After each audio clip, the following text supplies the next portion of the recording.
بسم الله الرحمن الرحيم، والصلاة والسلام على رسول الله صلى الله عليه وسلم.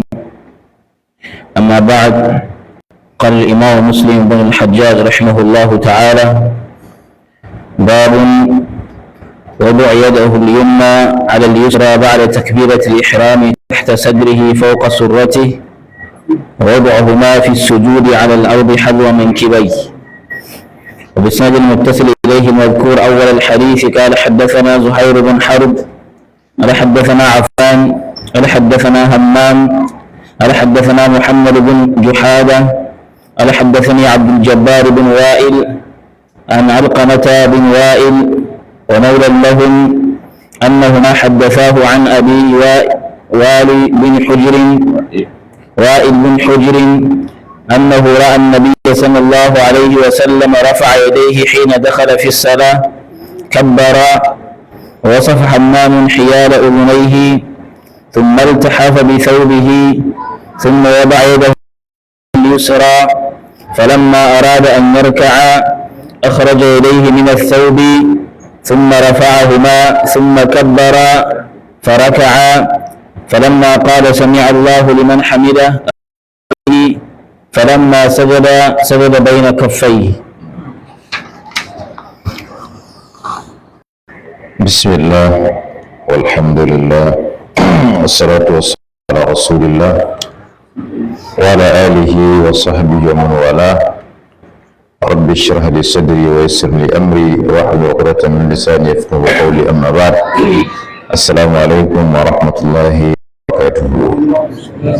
Dukkan godiya da yabo su ƙara tabbata ga Allah subhanahu wa ta'ala mai kowa mai komai, wanda cikin ikon sa ya sake haɗa mu a wannan masallaci don ci gaba da karatu cikin littafin Sahih Muslim, inda muke karanta hadisan Allah sallallahu alaihi wa sallam wanda suka kunshi zantuttukansa da ayyukansa da halayyansa da ɗabi'unsa, wanda muna roƙon Allah madaukakin sarki ya samu dace mu koye shi mu kuma gama lafiya bisa tafarki irin na Annabi Muhammad sallallahu alaihi wasallam.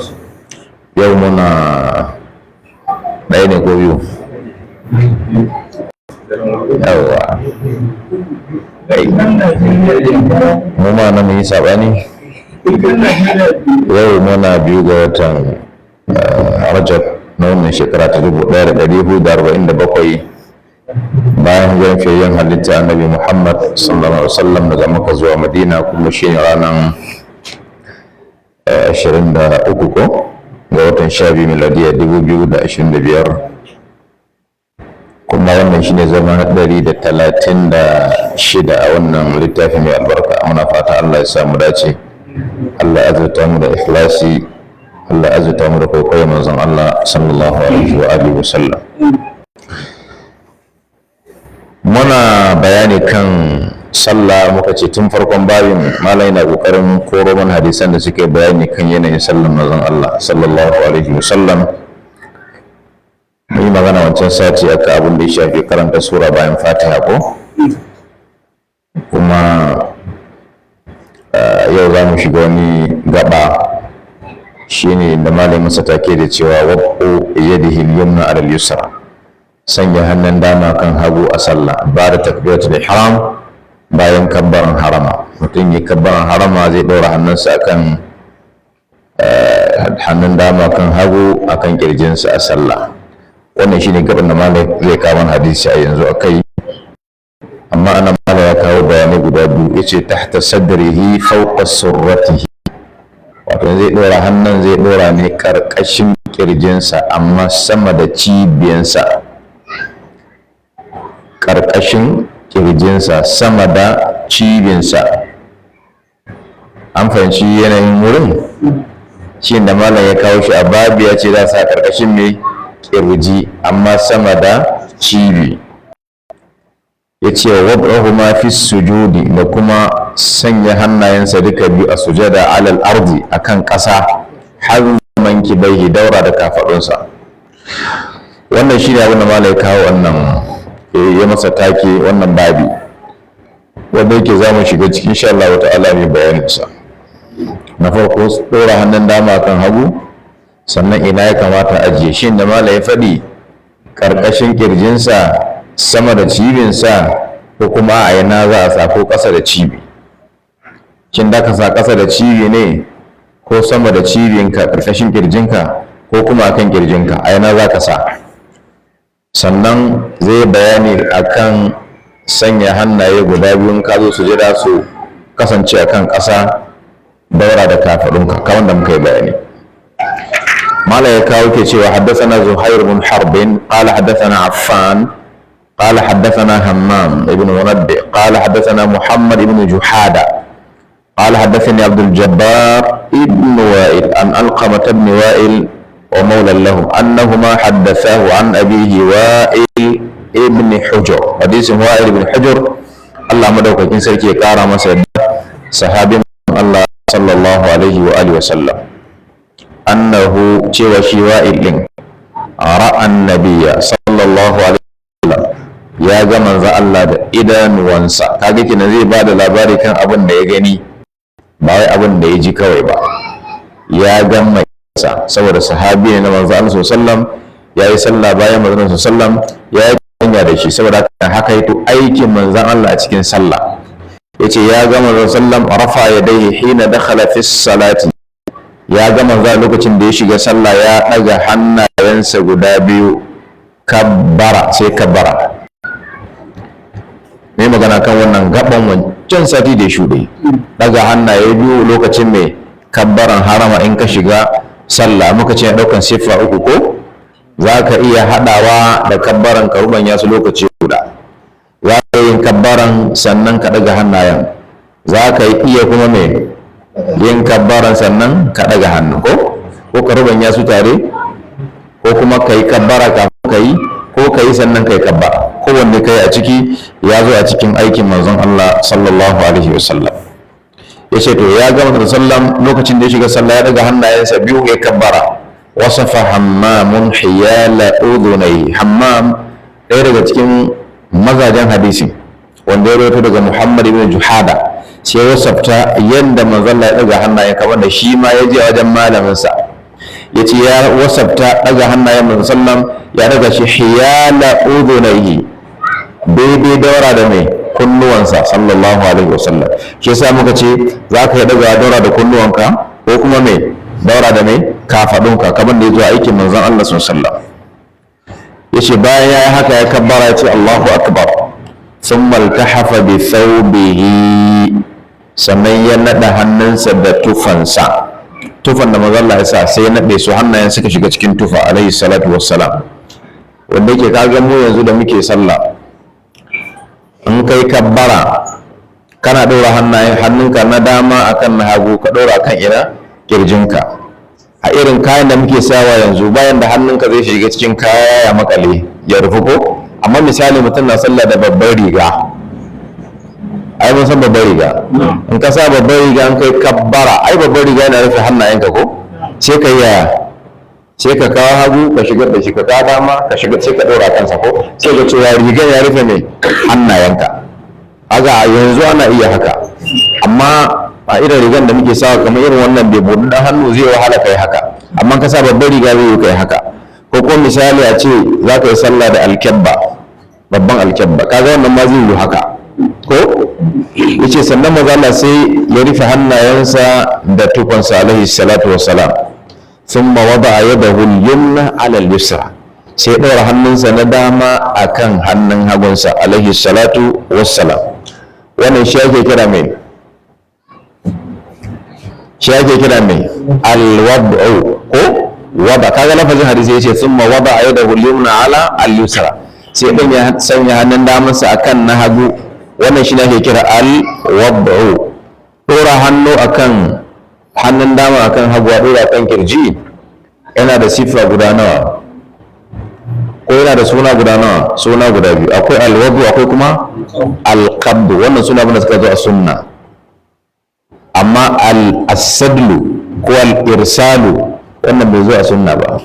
Abin da zo a sunna bai biyu ne, shine mai alwadu ɗorawa, wal qabdu shine dan hannun dama ya danke mai hannun hagu, wannan ya zo. Amma as-sadlu sakewa ba tare da an ɗora ba, wannan bai zuwa sunnan ma'aiki ba sallallahu alaihi wa alihi wa sallam. kenan abu biyu suka zo, ba taɓa sa manzon Allah ya sallah hannunsa a sake ba, yana sallah ya ɗora dama akan mai hagu sannan ya ɗora yana a kirjinsa. wannan shi ne abin da ya zo a cikin sunna, alwadu wal qabdu. abin da ya zo hadisin wa'il anan wanda yake nunawa alwadu ko wani hadisin kuma ya zo da alqabdu. duka biyu sun zo a cikin hadisin aikin manzon sallallahu alaihi wasallam. to magana sai ya ɗora dama akan hagu, to ina ya ɗora shi ba kuma ta ba a babin malam ya kawo cewa za a ɗora ina tahta sadri wa fawqa surra, a sa karkashin kirji a kuma sama da me sama da cibi. ina ne kirji?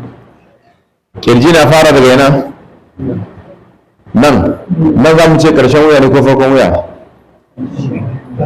nan karshe ne ko farkon wuya?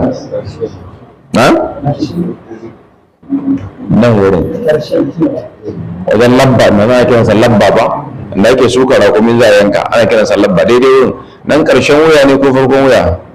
in ka ɗauka ƙarshe ne to duka, in kuma ka ɗauka farko ne duka. abin da ya kama daga nan zuwa nan shi ake kira mai kirji.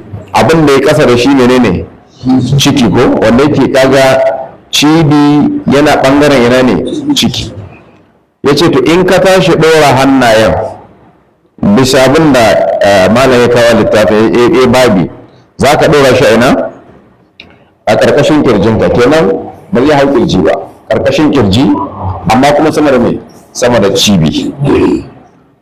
wanda ke su ahnaf sun tafi akan cewa in za ka ɗora ne ƙarƙashin cibiyanka nan. shi yasa kana lura da kyau ka abin nan ahnaf za ga suna sallah sai kama sun tallafa cikin ne haka, za ga ana aka sa hannu.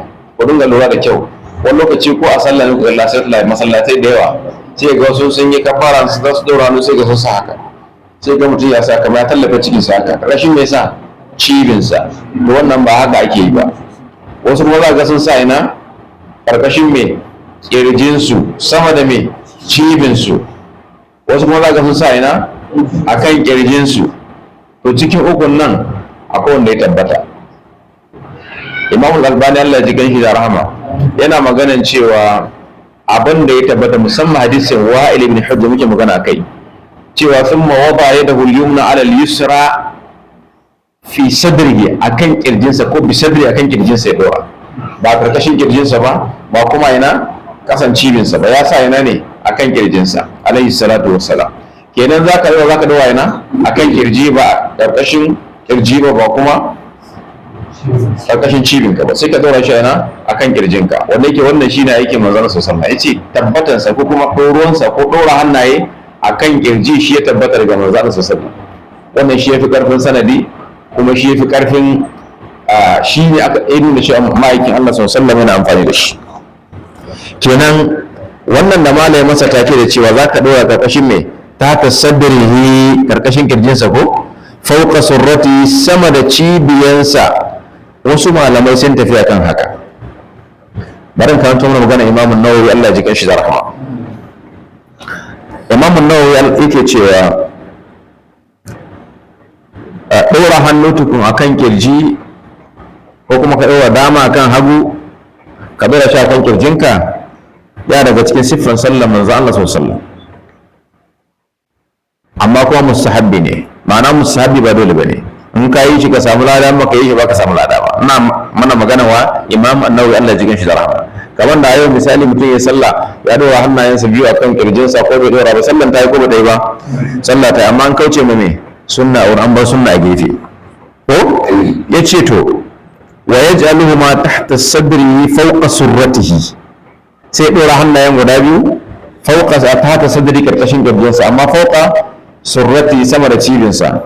yace hadha madhhabuna, wannan shine mazhabinmu al-mashhur. suwa kenan Imam An-Nawawi ne mazhabansa, mazhaban Shafi'iyya. kenan Shafi'iyya sun tafi akan cewa za ka ɗora shi ina karkashin me kirjinka ba kan kirji ba, amma sama da me cibiyanka. yace wannan shine mazhabinmu. yace wa bihi qala al-jumhur, wannan ma shine maganar jumhurin malamai. yace wa qala Abu Hanifa Allah ji kanshi da rahama, da Sufyan al-Thawri malamin hadisi ne, wa Ishaq bin Rahoya wa Abu Ishaq al-Marwazi dukkan daga cikin malaman Shafi'a sun tafi akan cewa yaj'aluhu ma tahta surratihi karkashin cibinsa, sai ka kai kaman ka tallafe na cikinka sai ka sashi karkashin cibiyanka. Kaga kenan Shafi'a sun tafi za daura ina a saman cibi karkashin ne kirji. Hanafiya fa a kasan cibi. An fahimci wannan ko? yace wa ana ali bin abi talib radiyallahu anhu riwayatani kal madhhabain wa ahmad riwayatani kal madhhabain wa riwayatun thalitha annahu mukhayyarun bainahum wa la tarji. Yace imam ahmad an samu riwaya guda biyu da yazo cewa zai dora a karkashin kirjinsa ko kuma karkashin cibiyansa. Shi ma rawaito wannan manganu guda biyu daga imam ahmad ibn hanbal. Yace wa an malikin rahimahullahu ta'ala riwayatani, imamu malik an samu riwaya biyu daga gaish. Na farko ya ba'uhu ma tahta sadrihi, in ya tashi ɗora hannayen zai ɗora ƙarƙashin ƙirjinsa. Kaga nan yayi muwafaka da wani mazhaba kenan, shafi'iyya. Tunda shafi'iyya sun ce dai sai a ƙarƙashin mai ƙirjinsa ko, amma fauka surrati an samu riwaya daga imam malik cewa zai sa ƙarƙashin mai ƙarƙashin ƙirjinsa. Wa thaniya riwaya ta biyu yursiluhuma bai sake su, wala yadau ihdahuma ala al-ukhra, ba zai dora daya kan daya ba, zai ne kenan sabulu. An samu wannan riwaya daga wane? Imam Malik, Allah ji kan shi da rahma. Yace wa hadhihi riwayatu jumhuri ashabihi, mafi yawan almajiransa akan wannan suka tafi. Wa hiya al-ashharu indahum, shi yafi shahara ma a wurin su. Suwa kenan? Malikiyya. Yace wa hiya madhhabul Layth ibn Sa'd, shine mazhabin da Layth ibn Sa'd ya tafi. Shi Layth ibn Sa'd malami ne ko ba Misri ne, Al-Layth ibn Sa'd al-Misri, kuma qarini ne Imam Malik, ma'ana sun yi zamani guda, zamanin karatu da sauransu lokaci tare da Imam Malik ibn Anas Imam Dar al-Hijra. Yace wa Malik rahimahullahu ta'ala aidan istihbabul wad'u fi an-nafl wal irsal fi al-fard. An samu riwaya kare ta ruga Imam Malik cewa in dai kana sallan farilla za ka sake hannu, in kana sallan nafila ya halatta ka kama. Sai zaman samu riwaya nawa daga Malik? Uku. Wanne da wanne? Zai ɗora ƙarƙashin ne ƙirjinsa. Na biyu zai ne zai saki. Na uku ba bambanta tsakanin nafila da kuma farilla. A farilla zai ne zai saki, a nafila zai ne. To wanne ne malikiya suka fi riƙewa ne? Sun fi sakewa ko? Amma ban ce suna fada dorawa ko suna fada dorawa? Suna fada dorawa? Yawanci sakewa ake yi. Kuma gashi an ce a nafila man samu riwaya da bai cewa ya halatta a sake a me? A farilla, a kama kuma me? A nafila. Amma duk waɗannan, duk wani abin da magabata suka ce ana musu uzuri, wataƙila wani hadisi bai isa gare shi ba, ko aiki magana sallan bai isa gare shi ba. Amma fa kan mun manta, kowanne daga cikin su mazhab manya-manyan malaman nan, kama daga Abu Hanifa ko, sannan Malik, sannan Shafi'i, sannan Ahmad ibn Hanbal, Allah ji kansu da rahama, dukkan su kowa ya magana cewa idan sahha al-hadithu fa huwa madhhabi, idan hadisi inganta to shine mazhabata. Yace idan nayi wata magana ta ce karo da abin da ya tabbata daga ma'aikin sallam, a dauki magana ta ayi wurgi da ita jikin mango, a jefar da ita, ayi riko da maganar wane? Maganar manzon Allah sallallahu alaihi wasallam. Kenan ko da an samu wannan riwayoyi daga gare su cewa ya ce a sake a farilla, ya ce a kame a nafila, ko an same ya ce a kame, ko ya ce a sake a yi sallah hannu a sake, sai aka samu wannan maganganu daga shi, sai kuma ga hadisi manzon Allah ingantacce, wanne za a dauka a ciki? Maganar manzon Allah sallallahu alaihi wasallam. Tunda dama ya riga ya maka, ko da bai faɗi ba wannan shine ma hukunci, saboda Allah ya ji kansu da rahama, malamai ne na kwarai, kuma sun ma mutane tarbiyya kan hanya na kwarai. Ba zai taɓa yadda ba suna kan na kwarai su ɗora mutane akan hanyar banza, hanyar ba daidai ba. Su da kansu suka faɗi, inda suka faɗa bai daidai da abin da manzon Allah ya zo da shi ba, a ɗauke shi a wurgi da shi. Saboda yau in yayi wani fatawa misali, sai fatawa ya karo da hadisin da ya inganta daga manzon sallam, sai a ɗauki wannan fatawar nasa yake shi a gefe, sai a yi riko da abin da ya zo daga manzon Allah sallallahu alaihi wa alihi wa sallam. Bisa wannan bisa wannan duk wani wanda zai sallah hannunsa a sake cewa wai Imam Malik ya yi fatawa da shi ko ya ce a sallar nafila a kama a sallar farilla a sake kaga ba shi da hujja tunda ya tabbata cewa ga yadda manzon Allah yake sallah sallu kama ra'aytumuni usalli. kuma ma banda wannan ya zo a hadisi cewa ma'aikin sallallahu ya ce kamar da sai ibn Hibban ban manta ba cewa inna ma'ashar al-anbiya mu taron annabawa umirna bi ta'jili fitrina ko sannan wa ta'khiri sahurina sannan wa annaba aymanana ala shama'ilina mu taron annaba an ba mu umurni manya abubuwa guda uku. Na farko mu gaggauta buɗe baki, rana tana faduwa kan mai jinkiri mu buɗe baki, ana azumi kenan, azumin farilla ne ko azumin nafila mu gaggauta buɗe baki. Sannan sake ba mu umurni mu jinkirta ne yin sahur kan mu yi shi sai gab da me ke ta alfijiri mu jinkirta shi, kada mu yi sahur a farkon dare ko tsakiyar dare mu kai shi ƙarshen dare. Amma buɗe baki rana tana faduwa mu karya kumallo, wannan umarnin an bamu. Sannan abu na uku ya ce an bamu umarnin mu ɗora hannayenmu na dama akan na hagu a cikin sallah, in ji manzon Allah sallallahu alaihi wasallam.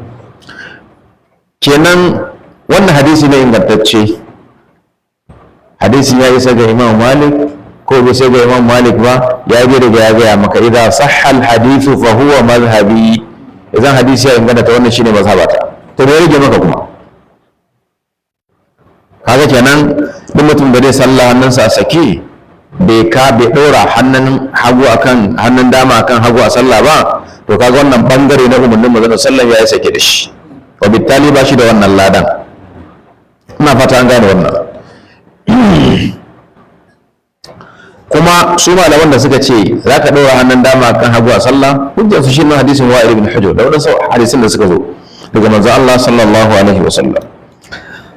Sahal ibn Sa'ad Allah ya ƙara masa yadda yake cewa kanan nasu, mutane sun kasance yi umaruna ana umurtansu an yaba ar-rajulu al-yadal yumna ala zira'ihi fi salat, ya dan ya sanya hannunsa na dama kan shimfiɗan hannunsa na hagu a cikin sallah. Kaga dai ɗora dama ya kan me akan hagu a cikin sallah, wanda yake duk wannan yana da tushe, kamar da cikin riwayar Tirmidhi cewa ma'aikin sallam ya kasance yana jagorantar musalla, in ji halaka fa'i cewa yana ɗora hannun dama akan me akan nan hagu sallallahu alaihi wa sallam. Kenan ɗora hannun dama akan hannun hagu ya samu tushe daga aiki manzon sallam, ya yi shi aikace, kuma ya samu tushe daga me faɗan manzon sallam, ya faɗe shi, ya faɗa a baka kuma ya aikata shi a aikace. Kenan wannan suna ta samu ta goma shi ta bangare guda biyu, ta bangaren mai magana manzalla ya faɗa, sannan ta bangaren mai manzalla ya aikata shi alaihi salatu wassalam. Kenan mutum da zai sallah ya sake hannu da wanda zai sallah ya kame hannu ya ɗora dama akan hagu, wanne ne fi dacewa da sunna? Wanda ya ɗora dama akan hagu shi ya fi dacewa da sunnan ma'aikin Allah sallallahu a sallarsa, da ya horar da mutane cewa sallu kama ra'aytumuni usalli. Amma wanda zai sallah zai sake hannunsa, wannan bai dace da sunna ba ta ma'aikin Allah sallallahu a cikin sallarsa in ya tsayo. Kuma ɗora hannun dama akan hagu a sallah nau'i ne na khushu'i, nau'i ne na kame kai a sallah, nau'i ne na hana ka wasa. Ko mutumin da ya sake hannunsa, wani za ga ya sake hannu ya taba jihu, ya susa baya, ya susa ƙeya, wani ya taɓa ciki, wani ka gama yana lalaba jihunsa ko abin da ijiyar na yana nan ko baya nan. Duk wannan mutane suna, amma lokacin da hannunka ke ka ɗora dama kan hagu za ka na cip, duk da cewa masu ɗora dama ko akan hagu ma akwai masu haka, ya ɗora sai yana susa kunne ko yana susa baya, duka wannan yana faruwa. To amma yin wannan ya taimaka mu don khushu'i, kaga cewa baka wasa da gadodinka a cikin sallah. Saboda haka wannan sai yana cewa ɗora hannun dama kan hagu a sallah za a ɗora ina ne, a kirji ko a ƙarƙashin kirji? A kan kirji, sannan a ɗora dama kan hagu. To muka ce akwai alwadu akwai alqabdu ko? Alwadu shine me? Ɗora me? Dama akan me? Akan hagu ko? Ka sa shi ina? Akan kirjinka, haka ne ko? In ka tashi wannan wuri ana kiransa rusg, sunansa ne arrusg, wayan hannun nan da kuma nan tafin hannun nan da kuma wani ɓangaren nan za su hau kan ina kan ƙirjinka.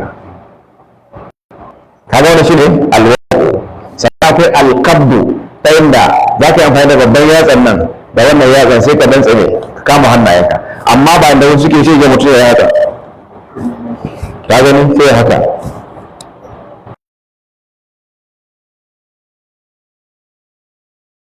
ka dora su haka, amma ka danke ne sunan shi hannun hagu ka kama shi da ne da hannun damanka. wannan shi ne alkabdu, wannan kuma wanda ba tare da ka kama sunansa ne alwadu. dukkan biyu sun zo daga cikin siffar sallar manzon Allah sallallahu alaihi wa alihi wa sallam. saboda haka sai an lura, akwai wanda za a kuma ya tashi zai kai nan zauna Allah ya yi tsogara da iri. saboda haka ba sa shi a wuya nan, ba sa shi a karkashi na cibi, ba sa shi a yana a ciki, ana sa shi a yana ne a kirji, ana sa shi a kirji. wannan shi na yake manzon Allah sallallahu alaihi wa alihi wa sallam. yake sun ma wada ya da huliyunna ala lisra, manzon Allah ya dora hannun daman sa yana akan hagunsa. yace falamma arada an yarka'a, yayin da manzon Allah ya nufi ya je ruku'i, akhraja yadayhi min ath-thawb, ai mun ga mana da zo lokacin da ya kabbaran harama ya sa hannunsa a cikin ne ya rike hannunsa da ne tufan shigo, to lokacin da ya gama karatun fatiha da sura zai je ruku'i sai ya fitar da su daga cikin tufan, sai ya daga hannunsa sai ne ya kabbara, ya ce Allahu akbar, sun rafa'a ma ya daga su, sun kabbara ya kabbara, faraka sannan je ruku'i alaihi salatu wassalam. kada mu manta lokacin da kai kabbara za ka je ruku'i, kada mu manta wannan kabbara ce ta fadawa je ina ruku'i. mun ce babu gaban da ake zama shi ba magana ko ba ce wani abu, kowane gaba za ka tafi akwai ne abin da za ka faɗi. shi yasa mutum da ya daga ne ce Allahu akbar ya gama kabbara, sannan sun kwaje ruku ya ji ya kuskure ba ba nan sa ba. ka daga hannu ka ce ka gama karatun fatiha da sura, sai ka daga hannu ka ce Allahu akbar, ba za ka ji ruku kenan ba, sai ka ce Allahu akbar ka gama kabbaran kana tsaye, sannan ka sun ya ka tafi, ka yi daidai ko ka yi kuskure? me kuskuren ka? saboda kabbaran ana yi ne ana tafiya kenan. ka lokacin da ka ce Allahu akbar kana tsaye, sannan ka durkusa ka tafi, durkusa nan da ka je baka ce komai ba, abin da ake so ka ce kuma baka faɗa ba, ka faɗi kabbaran nan kana tsaye ne kawai, kana tsaye ne kawai, kuma abin da ake so ka yi a tsaye ka gama, shine kai karatun fatiha da sura sannan ka daga hannayenka ka gama. kabbaran za ka je ina ne ruku'i sai ka yi shi. yasa kowane gaba sallah ko abin da ake so ka bari, in ka bari ka taye. yasa wasu magaban suka rufe kan cewa in ka bari ka bar wajibi, sai ka yi me sai ka jabbara shi. ta yaya za ka jabbara shi? ya kai sujada na rafkanuwa, saboda yin haka kabbara wajibi ne, musamman mazhaban shafi'a da mazhaban hanabila su wajibi ne a wurinsu. amma kaga malikiya a yi kabarbari tsakanin gabobi na sallah su ba wajibi bane ko banda kabbaran harama. kabarbari za ka je ruku'i, za ka je sujada, tsakanin sujada guda biyu ko ka dago, duk wannan sun ce ba wajibi bane, su suna matsayin menene sunna. in ka bar ɗaya babu komai a kanka, in ka bar biyu babu, sai ka yi bar guda nawa akalla uku sannan za ka yi ne za ka yi sujada. ya danganci yanayin fahimtar malamai. yace thumma rafa'ahuma, sai daga hannayen guda biyu, thumma kabbara, kenan ana yin cewa san da ya daga hannayen sannan ya ne sannan kabbara ya go baya, faraka sai ya fadi rukuyi sallallahu alaihi wa sallam. yace falamma qala sami Allahu liman hamidahu, yayin da manzo Allah ya dago daga rukuyi na dago yace sami Allahu liman hamida. kan mu manta na ga mana wancan lokacin cewa fadin sami Allahu liman hamidahu zikiri ne wanda ake yi daga yaushe? lokacin da kake dagowa daga rukuyi, kana dagowa kana sami Allahu liman hamida, kana daidaita gama hamidahu ko ba wai sai ka dago ne ka tsaya sannan ka ci sami liman hamidahu, kana dago wannan kana sami Allahu liman hamidahu, kana tsayuwa sannan sai ka ce rabbana lakal hamd. bayan ka riga ka tsayi ko sannan sai ka yi addu'an da ake kuma bayan tsayuwa. muka ce manzon sallallahu alaihi wasallam ya dago daga ruku'i yace sami Allahu liman hamidahu, in ya tsaya yana ce rabbana lakal hamdu hamdan kathiran tayyiban ko mubarakan fi, ko yace mil as-samawati wa mil al-ardi wa mil ma bainahuma wa mil ma shi'ta min shay'in ba'd ahla ath-thana'i wal majd أحق ما قال الأب وكلنا لك عبد اللهم لا مانع لما أعطيت ولا معطي لما منعت ولا ينفع ذا الجد منك الجد. duk ayo shi ke fari a tsaye bayan riga ya dago sallallahu alaihi wasallam. kaga duk wanda zai faɗi wannan ai kaga ya tsaya sosai, kuma kaga ya samu cikakken natsuwa da daidaito a cikin baya dago da garkuwa ko sabanin wanda yana dagowa sami Allahu liman hamidahu Allahu akbar, kaga babu natsuwa babu daidaituwa. amma da kace sami Allahu liman hamida ka tsaya rabbana lakal hamd sai ka kawo wannan addu'o'i wannan zikirin, kaga za ka samu cikakken daidaituwa da natsuwa a cikin sallah, wanda ke wannan shine aikin annabi Muhammad sallallahu alaihi wa alihi wa sallam. yace to maza Allah idan yace sami Allahu liman hamidahu sai daga hannayensa. kan mu manta wuri na nawa muka ce ake daga hannu kenan, wuri na uku ko na farko lokacin kabbar harama, na biyu in ya gama karatun Fatiha da sura zai je ina rukuyi, sannan ya dago daga rukuyi yace sami Allahu liman hamidahu sai daga hannayensa. wannan shine wuri na uku wanda manzon sallallahu yake daga hannayensa alaihi salatu wassalam. yace falamma sajada, yayin da manzon Allah ya fadi ya sujada, sajada baina kaffaihi, sai manzon Allah ya sujada tsakanin tafukan hannayensa guda biyu, tafin dama da tafin hagu ya sa su haka sai sujada tsakanin su. mun ce mutum ya sujada tsakanin tafukan hannayensa biyu, ina kenan goshin sai kasance a tsakiyar ina hannun dama da hannun mai hagu, kenan sai sa ga hannayensa a nan ga goshinsa nan, hannayensa suna gefe-gefe sannan goshinsa yana tsaki alaihi salatu wassalam. an gane ko a wannan hadisi abin da ya nuna kenan. wannan hadisi ya nuna cewa manzon sallallahu yana sa hannayensa biyu daidai ina kafadansa, sai zanto goshin na gaba hannayen na daidai ina wajen kafada, kowanne kai a ciki aiki ne na manzon Allah sallallahu alaihi wasallam. ban ce an gane ba, saboda ka zaka yi sa shi haka ta yanda goshinka na gaba hannayenka na ina daidai dara da mai kafadanka, ko kuma ka sa su daidai ina kunnuwanka, sai zanto ka kasance hannunka na dama da hannunka na hagu suna nan, sannan goshinka yana tsakiya, kamar da manzon sallallahu alaihi salatu wasallam, kamar cikin wannan hadisi na Wa'il ibn Hujr, Allah madaukakin sarki ya kara masa yadda. irin wannan lamari zai taimaka mana kwarai wajen gane yaya sallan manzon Allah yake alaihi salatu wasallam.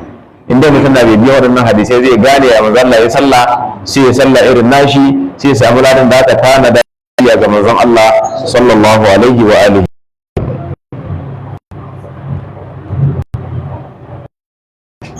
Allah ya samu dace. wannan hadisi sai nuna mana cewa lallai sahabban manzon sallallahu alaihi wasallam duk abin da manzon su lura ya manzon Allah ya su ma su yi, sai su hakaito mana, kuma haka suka hakaito mana zuwa yau, kuma shi muke kai, kuma a kan shi zamu doro bi idnillahi ta'ala. wannan sai ke nuna cewa lallai sahabbai mutanen kwarai ne, ba mutanen banza bane. kuma za mu gane cewa sahabban manzon sallam Allah madaukakin sarki ya zaɓe su ne su kasance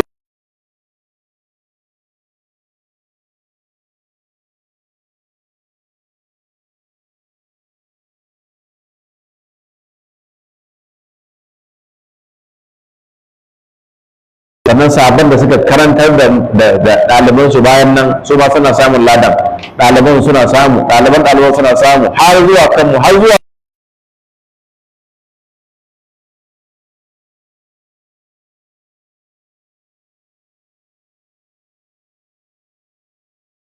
shi da annabi Muhammad sallallahu alaihi wasallam. wanda za a gane muhimmancin karantar da karatu, matukan za a karantar amfana, to lallai kana samun lada ila an yarika Allahu al-arba.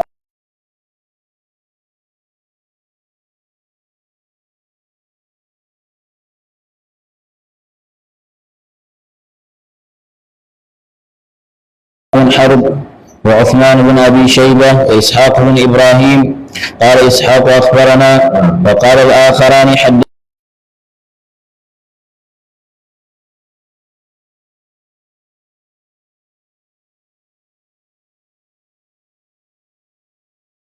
صلى الله عليه وسلم السلام على الله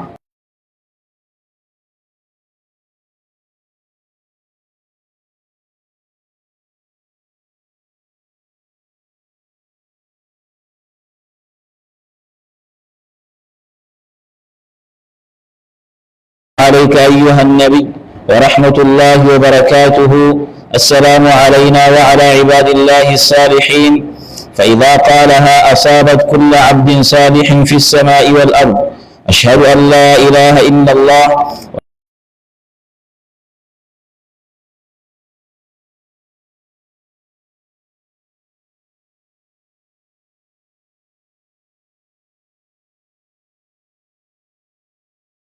شعبة عن منصور بهذا الإسناد مثله ولم يذكر، ثم يتخير من المسألة ما شاء. قال حدثنا عبد بن حميد منصور بهذا الإسناد مثل حديثهما، وذكر في الحديث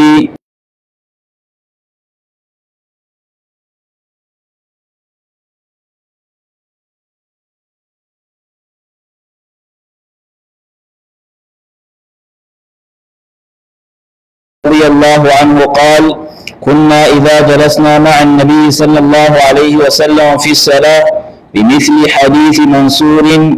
وقال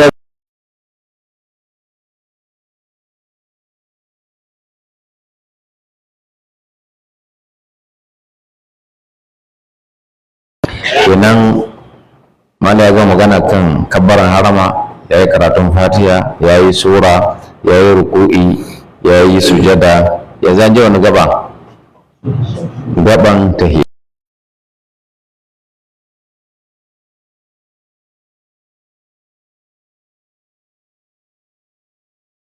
Ya tahiyya guda biyu, akwai mai tahiyya guda nawa? Guda ɗaya. Mafi yawan adadin tahiyya da yake a sallah guda biyu.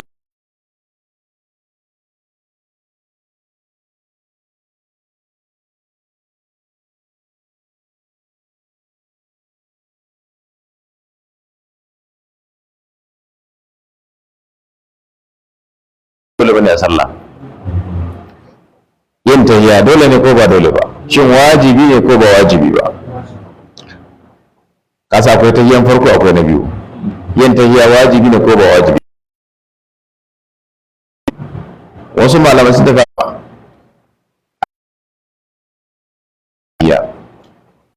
warka hudu mata tahiyya sau biyu, sallah mai raka uku mata tahiyya sau biyu, sallah mai raka biyu mata tahiyya sau daya.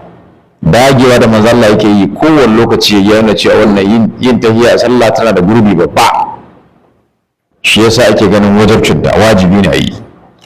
Tahiyyan da babu sallah da babu tahiyya, sallah bata cika ba. Akwai kamar da na faɗi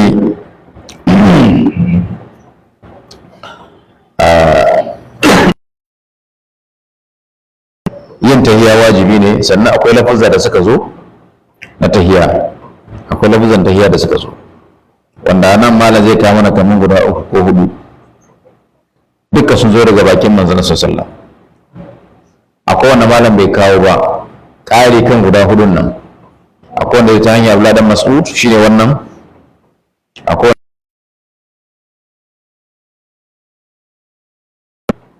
wanda ta hanyar suna ganin ya fi falala, kuma suka ce wannan ya dace da inda Allah ya magana kan gaisuwa cikin Qur'ani, tahiyatan min indillahi mubarakatan tayyiba. Suka ce bisa wannan tahiyyar ya fi falala. Imam Ahmad, Allah ya ji kanshi da rahama, da Imam Abu Hanifa, da ma jumhurin malaman fiqh da malaman hadisai suna ganin cewa tahiyyar da ya zo ta hanyar Abdullah dan Mas'ud afdal, ya fi, saboda ya fi inganci, kuma ya fi abin nan, ya fi inganci, kuma duk da cewa duk sauran masu inganta, amma wanda ya fi inganci. Amma Imamu Malik, kamar da na faɗi da zu, shi ya riko da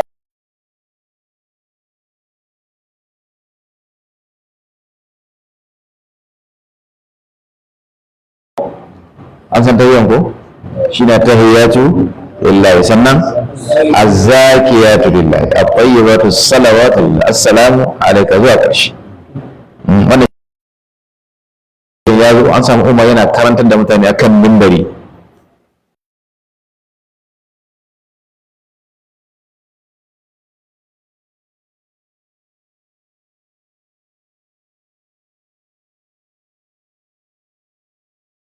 kan hadisin mala yace haddathana Zuhair ibn Harb wa Uthman ibn Abi Shaybah wa Ishaq ibn Ibrahim qala Ishaq akhbarana wa qala al-akharani haddathana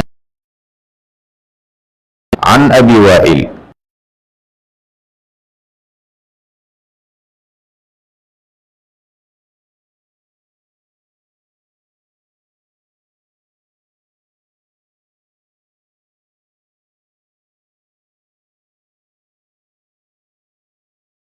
Allah, assalamu ala fulan, amince tabbata ga wane da wane da wane, suna ma juna sallama cikin sallah har Allah yake ga Allah subhanahu wa ta'ala. Sawawun ya ji wanda zai cikin hadisi Abdullah bin Mas'ud ne, ko hadisi Abdullah bin Abbas, ko hadisin Umar bin Khattab, ko na Aisha, ko na Ibn Umar da sauransu, dukkan su kalmomi ne masu kyau ake danganta su ga Allah subhanahu wa ta'ala.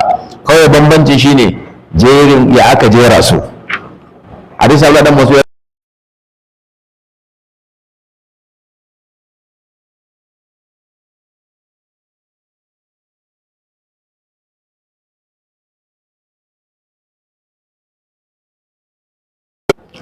ya ce to mazala sai ce idan ɗan ku ya zauna cikin sallah ya ce, kaga umarni yake ba shi ya faɗi attahiyatu lillahi wassalawatu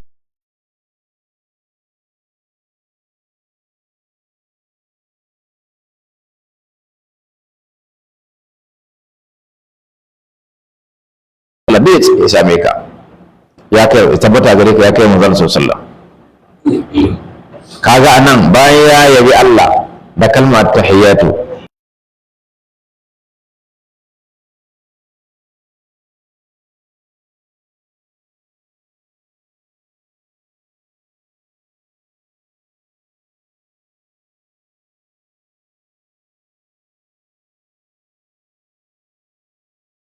wa ala ibadillahi salihin, haka ne tabbata bayan Allah dukkan su salihai na kwarai, aminci Allah ya tabbata gare su. Kenan kaga anan tahiya ya kunshi me, ya yaba Allah, ko tahiya ya kunshi masa fatan aminci, tahiya ya kunshi addu'a ga kanmu kai kanka da kake sallah.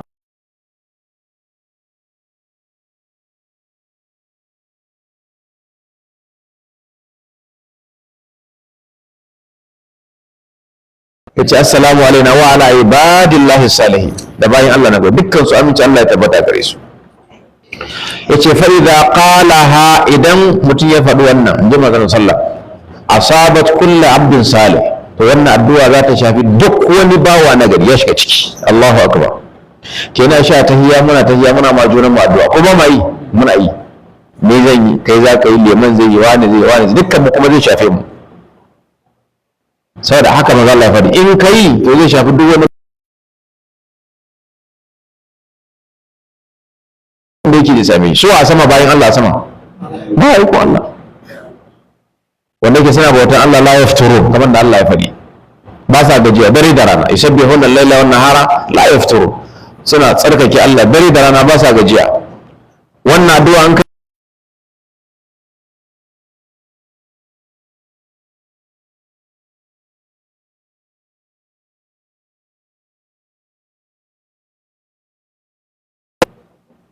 ko da kuwa ya kasance musulmin ne ba na kwarai bane ba zai shafe shi ba. Bayan Allah na kwarai musulmi mumini shi addu'a zai shafe shi, a sama yake ko kuma yana a ƙasa. Yace to in ka ce wa ala ibadillahi salihin, sai ka kaya cewa ashhadu an la ilaha illallah wa ashhadu anna muhammadan abduhu wa rasuluhu. Sai ka kawo wannan kalmar shahada guda biyu, shaidawa cewa Allah ɗaya ne kuma annabi Muhammad sallallahu alaihi wasallam abduhu wa rasuluhu, bawansa ne kuma manzonsa ne. Kana zuwa nan ka cike me tahiyya ta tike a nan, an fahimci wannan ko?